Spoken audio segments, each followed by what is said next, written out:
Hi guys! So, ang gagawin natin today is magalaw. Ano ba tawag dito? Ano tayo ng palette. So, yung mga watercolor ko, nakalagay lang kasi sa ano ba to? Lalagyanan talaga ni Sonic. So, ang gagawin natin, ililipat natin siya. So, this is the DIY and parang palette, ganun. So, itong gamit ko yung pencil case, nabili ko to sa National Bookstore. Then, swatch ko na siya. Ayan. So, ang gagamitin natin pandikit, itong Scotch double-sided tape na permanent.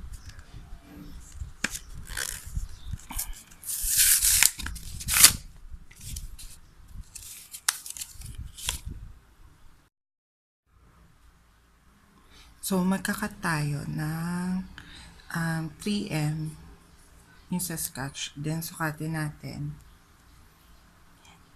Lagay lang natin sa likod. Then, patuloy natin yung 3M. 3M!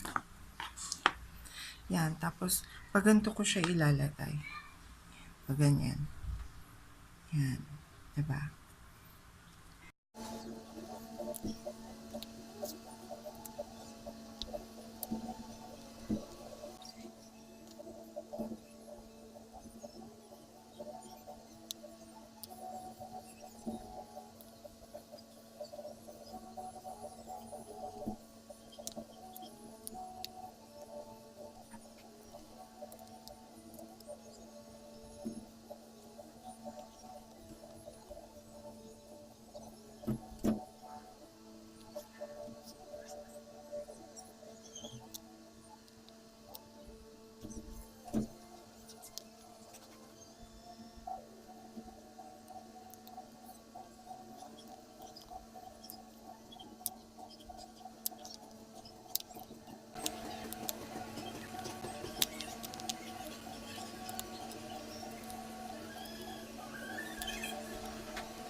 Hi guys! So, tapos ko ng gawin yung DIY watercolor palette natin.